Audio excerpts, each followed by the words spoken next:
নমস্কার দর্শক বন্ধু, রান্নাঘরে আপনাদের সবাইকে স্বাগত। আজ আমি বানাবো ইলিশ মাছের মাথা দিয়ে কচুর শাক। আপনারা অনেকেই নিশ্চয়ই বাড়িতে বানিয়ে থাকেন, তবে আমি কিভাবে বানাই সেটাই আজ আমি আপনাদের সাথে শেয়ার করব। চলুন রেসিপি শুরু করা যাক। আমি এখানে 500 গ্রাম কচুর শাক নিয়েছি আর খুব সুন্দর করে একটু ধুয়ে এইভাবে রেখে দিয়েছি। এবার আমি কচুর শাকটাকে একটু সেদ্ধ করে নেব। তার জন্য একটা প্রেসার কুকারের মধ্যে আমি শাকগুলো এইভাবে দিয়ে দিলাম আর দিচ্ছি খুব সামান্য পরিমাণে একটু তেঁতুল।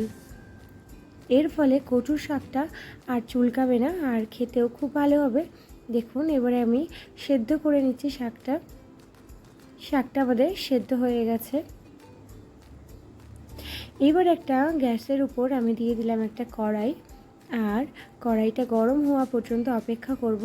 কড়াইটা গরম হয়ে গেলে আমি খুব সামান্য পরিমাণে একটু সর্ষের তেল দেব আর তেলটা গরম হলে ইলিশ মাছের মাথাগুলো এইভাবে দিয়ে দিলাম, যেগুলো আমি নুন হলুদ আগের থেকেই মাখিয়ে রেখেছিলাম। এবার ইলিশ মাছের মাথাগুলো আমি খুব সুন্দর করে একটু ভেজে নেব। দেখুন এইভাবে আমি খুব সুন্দর করে একটু উল্টে পাল্টে ইলিশ মাছের মাথাগুলোকে একটু ভেজে নিচ্ছি। দেখুন মাছটা আমাদের একদম ভাজা হয়ে গেছে।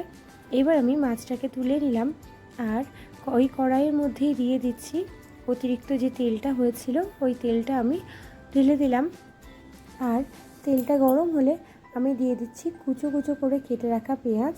আমি এখানে একটা বড় সাইজের পেঁয়াজ নিয়েছিলাম, সেটা আমি এইভাবে কুচো কুচো করে কেটে রেখেছিলাম, সেটা আমি দিয়ে দিলাম আর একটু হালকা লাল লাল করে ভেজে নেব। দেখুন আমাদের পেঁয়াজটা ভাজা হয়ে গেছে। এবার আমি সেদ্ধ করে রাখা কচুর শাকটা দিয়ে দিলাম আর দিলাম দুটো কাঁচা লঙ্কা। কচুর শাকটা আমি খুব সুন্দর করে ওই পেঁয়াজের সাথে মিশিয়ে নেব। আমি এখানে কিন্তু রসুনের ব্যবহার করছি না, আপনারা যদি চান তাহলে রসুনের ব্যবহার করতে পারেন। আমার মতে এই রসুনের ব্যবহার না করাই ভালো, কারণ ইলিশ মাছের একটা নিজস্ব গন্ধ আছে, তো সেই গন্ধটা আর থাকে না।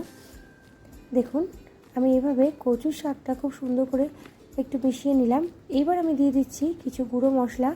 গুঁড়ো মশলার মধ্যে দিয়ে দিলাম স্বাদ মতো নুন, 1/4 টিস্পুন হলুদ গুঁড়ো, 1 টিস্পুন চিনি।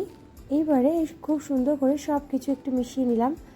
ইলিশ মাছের মাথা দিয়ে এই কচুর শাক খেতে কে না ভালোবাসে বলুন, আর যদি এভাবে বানান তাহলে তার কথাই নেই, দেখবেন সবাই খুব পছন্দ করছে।